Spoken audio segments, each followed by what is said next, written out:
हे friend, Ram Ram सभी को। आज हम हरियाणा जीके में जिलों के बारे में पढ़ेंगे। तो हम बात करेंगे आज कैथल के बारे में। इसकी स्थापना कब होती है, इसका भौगोलिक स्थिति कैसी है, और इसमें जो दार्शनिक स्थल हैं वो कौन कौन से हैं, जो हमारे पेपर के पॉइंट ऑफ व्यू से हैं, उनके बारे में हम अध्ययन करेंगे। तो सबसे पहले हम बात करेंगे कैथल की। कैथल की यदि हम बात करें स्थापना के बारे में, कैथल की स्थापना के बारे में, तो स्थापना के बारे में यदि हम बात करें तो इसकी होती है 1 नवंबर 1789 को। 1 नवंबर 1789 को इनकी स्थापना होती है। और ये कुरुक्षेत्र से अलग होकर एक नए जिले के रूप में 1 नवंबर 1789 को बना था। और यदि हम बात करें 1 नवंबर 1789 को, तो 4 जिले बने थे हरियाणा के। वह 4 जिले कौन कौन से हैं, हम एक ट्रिक के द्वारा देखेंगे। तो ट्रिक क्या है, उस ट्रिक के बारे में यदि हम बात करें तो वो है 1789 में यमुना के पानी में रेवाड़ी डूबी।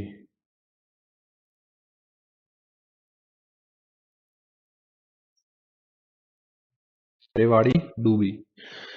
तो यहां से क्या आता है, यमुनानगर। और यहां से क्या आता है, कैथल। और पानी से क्या मतलब बनता है, पानीपत। और रेवाड़ी तो है ही। ये 4 जिले कौन कौन से हैं, यमुनानगर, कैथल, पानीपत और रेवाड़ी।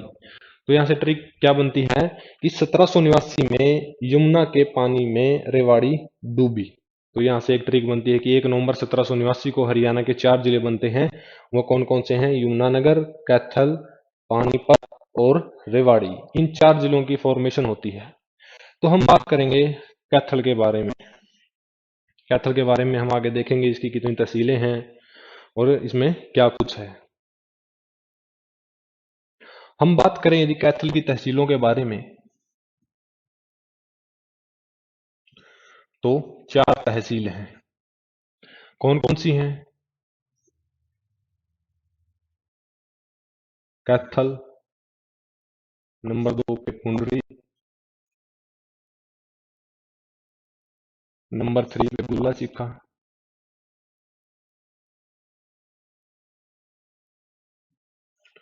और नंबर 4 पे क्या आती है, कलायत। जो विधानसभा की 90 सीटों में से 17 सीटें रिजर्व हैं, उनमें से एक सीट जो है कैथल में, क्या कौन सी है, गुला चिक्का, जो एक रिजर्व सीट है कैथल में। तो ये थी तहसील 4, कैथल, कुंडरी, गुल्ला चिक्का और कलायत। ये 4 तहसीलें थी। अब हम बात करें कि जो कैथल है उसके उपनामों के बारे में। यदि हम बात करें उपनाम, तो इसको कपिस्थल भी कहा जाता है। कैथल को कपिस्थल भी कहा जाता है। कपिस्थल क्यों कहा जाता है कि प्राचीन समय में यहाँ पर क्या होते थे, बहुत ज्यादा संख्या, क्षेत्र वर्तमान क्षेत्र है, यहाँ पर बहुत ज्यादा संख्या में जंगल हुआ करते थे। उन जंगलों में क्या रहते थे, बहुत ज्यादा संख्या में वानर रहते थे। वानर यानी कि बंदर।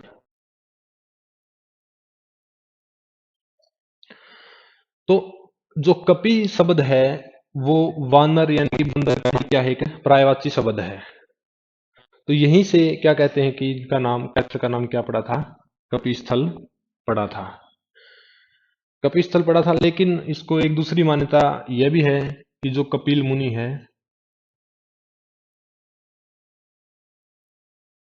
उनके नाम पर इसका नाम क्या पड़ा है, कपिस्थल पड़ा है। तो ये एक वो हो सकती है। लेकिन ज्यादातर यही मानना है कि जो कपिस्थल शब्द है वो वानर का ही क्या है, एक पर्यायवाची शब्द है। और यदि हम बात करें हनुमान की,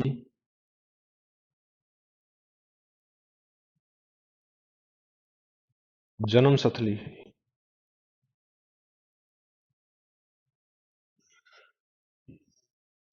श्री राम के परम भगत श्री हनुमान जी, इनकी जन्म स्थली है। और इसलिए यहाँ पर क्या है, और हनुमान जी की माता का क्या नाम था, अंजना देवी। तो यहीं पर क्या है, अंजना माता का टीला भी है, अंजना माता का टीला भी है। यदि पेपर में पूछ ले कि बताइए कि अंजना माता का जो टीला है वो कहाँ पर है, वो है हमारे इसमें कैथल में।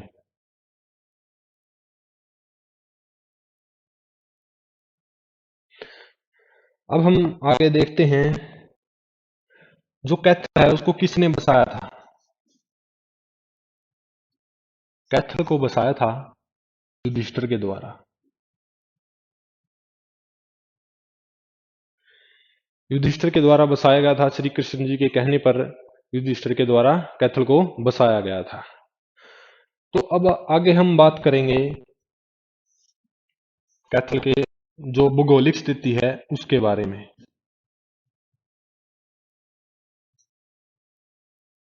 भौगोलिक स्थिति, भौगोलिक स्थिति की यदि हम बात करें तो देखेंगे इसमें क्या कुछ है।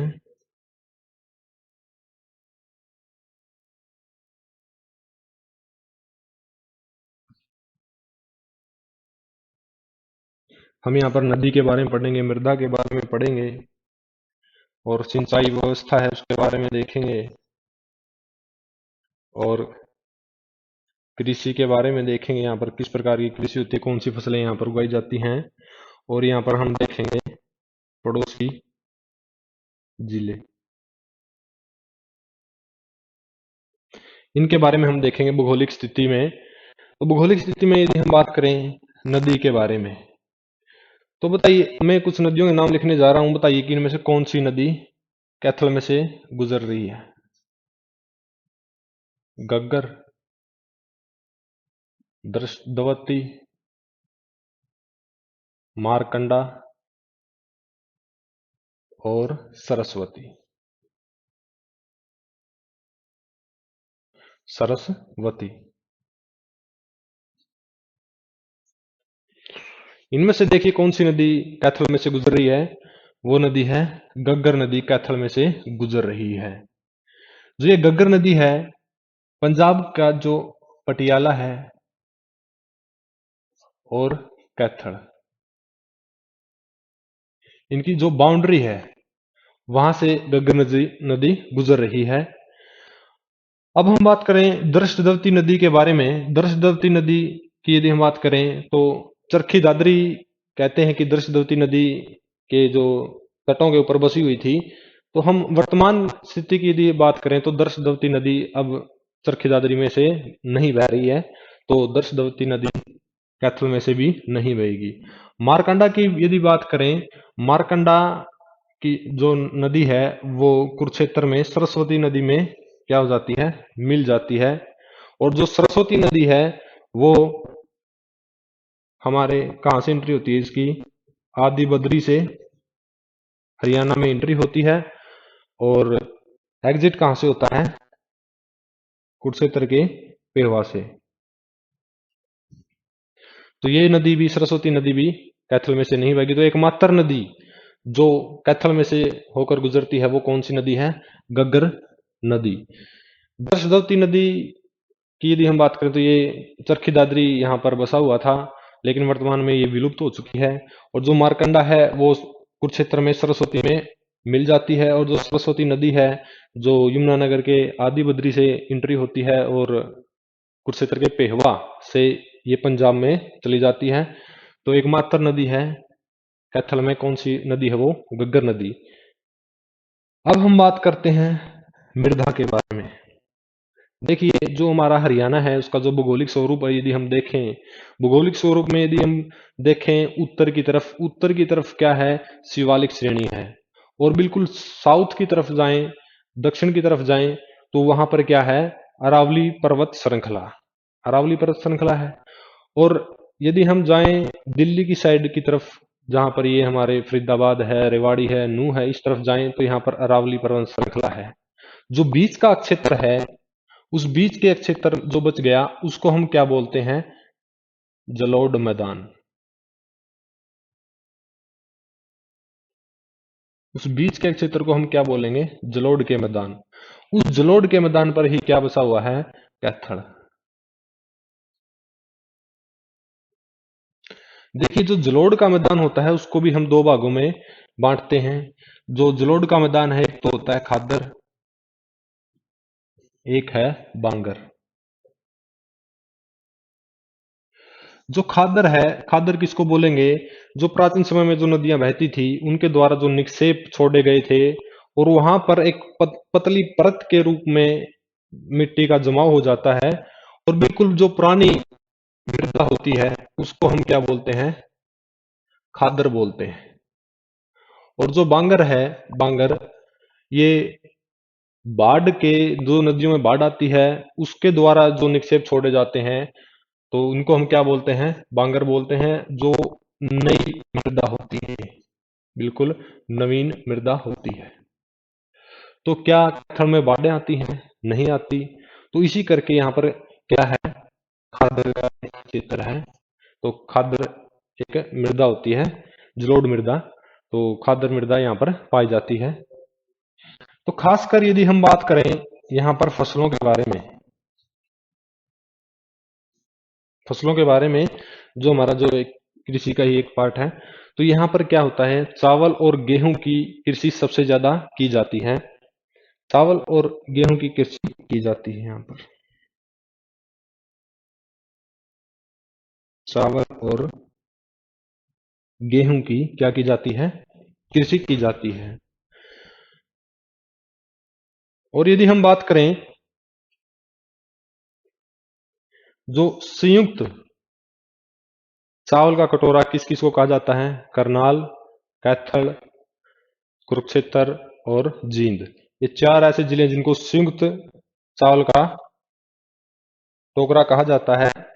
तो कैथल में सबसे ज्यादा किसकी होती है? चावल की फसल होती है। और ये पूरे हरियाणा में दूसरे नंबर के ऊपर चावल की क्या होती है? फसल यहाँ पर होती है। तो ये थी कृषि के बारे में। अब हम बात करेंगे सिंचाई के बारे में। तो यमुना नहर के द्वारा,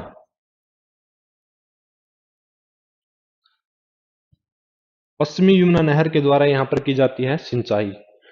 और साथ साथ में नलकूपों के द्वारा भी यहाँ पर सिंचाई की जाती है। तो यहां से प्रश्न बन सकता है कि बताइए, हरियाणा में सबसे ज्यादा नलकूपों से सिंचाई कहां पर की जाती है? वो कैथल में की जाती है। सबसे ज्यादा कहां पर की जाती है? कैथल में नलकूपों से सिंचाई की जाती है। तो अब हम बात करेंगे जो पड़ोसी जिले हैं। पड़ोसी जिले कौन कौन से हैं? करनाल,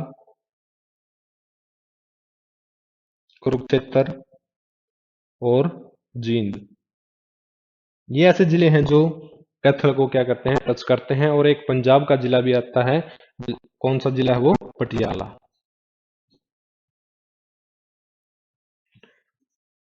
पटियाला की भी जो सीमा है वो लगती है कैथल के साथ। और हम बात करेंगे अब यदि इसके क्षेत्रफल की, तो कितना है? 2, 3, 1, 7 वर्ग किलोमीटर ये कैथल क्षेत्रफल है। जो हरियाणा का क्षेत्रफल है 44,212 वर्ग किलोमीटर, उसमें से कैथल को कितना मिला? 2, 3, 1, 7 वर्ग किलोमीटर। ये क्या है? कैथल का यह क्षेत्रफल है। तो ये थे भौगोलिक स्थिति कैथल की। अब हम बात करते हैं कैथल के इतिहास के बारे में।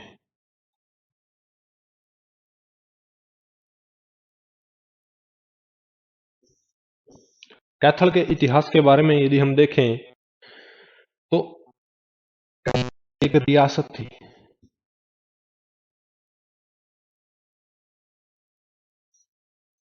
कैथल एक रियासत थी। इसमें सबसे ज्यादा विद्रोह, यदि हम बात, उससे पहले यदि हम बात करें रजिया सुल्तान के बारे में।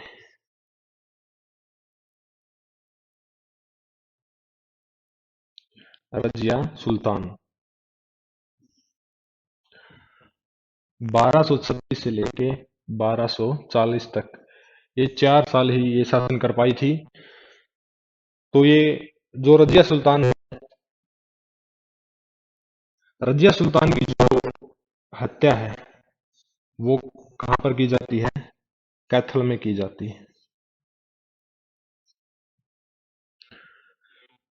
रजिया सुल्तान की हत्या कैथल में की जाती है। यदि देखा जाए तो इसकी हत्या क्यों हुई? इसके भाइयों के द्वारा ही रजिया सुल्तान की हत्या करवाई जाती है। तो हम सभी जानते हैं कि जो हमारा जो भारतवर्ष है ये एक पुरुष प्रधान देश है, पुरुष प्रधान देश है। तो किसी को भी यह गवारा मालूम नहीं हुआ कि ये जो रजिया सुल्तान है एक महिला होते हुए वो क्या करे, शासन के ऊपर बैठे, गद्दी के ऊपर बैठे। तो कहते हैं कि इसके भाइयों के द्वारा ही इसकी हत्या करवा दी जाती है। और जब इसकी हत्या होती है तो ये अपने एक शोहर अल्तुनिया के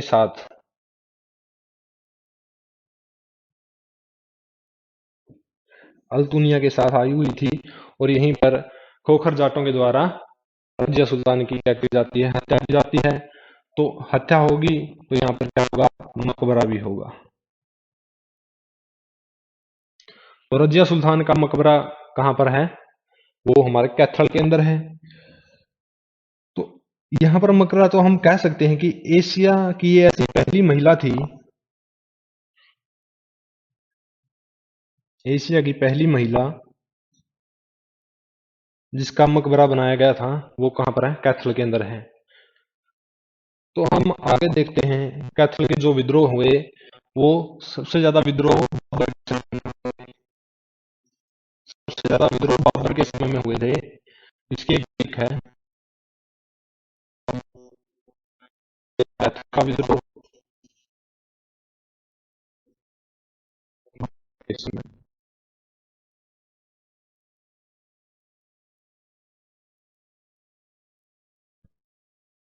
बाबर के समय यहाँ पर सबसे ज्यादा विद्रोह हुए थे। कब हुए थे? 1830 को। 1830 को यहाँ पर क्या हुए थे, विद्रोह हुए थे बाबर के समय में। तो बाबर ने विद्रोह दबाने के लिए 3000 सैनिकों के साथ किसको भेजा था? विद्रोह दबाने के लिए 3000 सैनिकों के साथ किसको भेजा था? यहां पर भेजा था अली कुली को और हमदान को। ये दोनों क्या थे?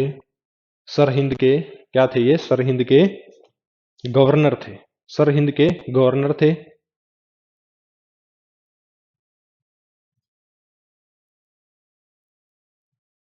सरहिंद के गवर्नर थे।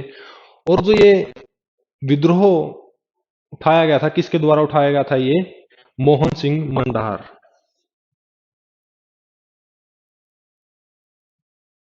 मोहन सिंह मंडार के द्वारा।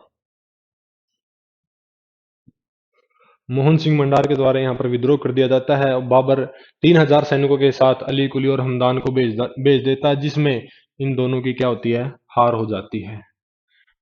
हार हो जाती है। तो जो बाबर है वो बहुत ही ज्यादा क्रोधित हो जाते हैं। तो इन्होंने अपने दो सबसे, जो कहते हैं ना कि कुविख्यात, उन सैनिकों को यहाँ पर भेजा। और वह कौन कौन से थे? एक का नाम है नौरंग और नौरंग बेग। और दूसरा जो सेनापति था, दूसरा सेनापति यहाँ पर है तरसेम बेग।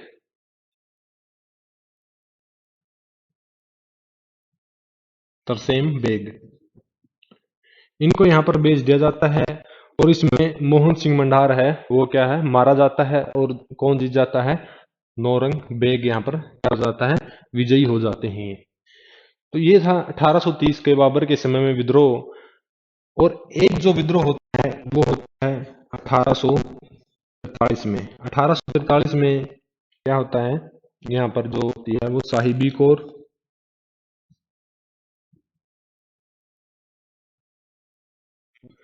साहिबी कौर और गुलाब सिंह।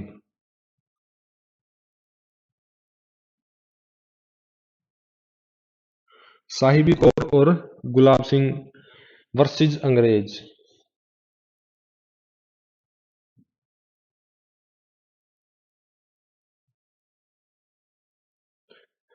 साहिब कौर और गुलाब सिंह एक साइड में थे और अंग्रेज एक साइड में थे। ये कब होता है? 15 अप्रैल 1843 को। 15 अप्रैल 1843 को एक विद्रोह होता है। साहिब कौर और गुलाब सिंह एक साइड थे, अंग्रेज एक साइड थे। तो अंग्रेजों की पॉलिसी थी कि यदि कोई भी राजगद्दी है उसके ऊपर कोई उत्तराधिकारी न होने के कारण अंग्रेज यहाँ पर क्या कर देते हैं, विद्रोह कर देते हैं 10 अप्रैल को, और 15 अप्रैल को अपने कब्जे में ले लेते हैं कैथल को। तो बस यही था जो हमारा कैथल का इतिहास है। आज के लिए बस इतना ही। Thank you.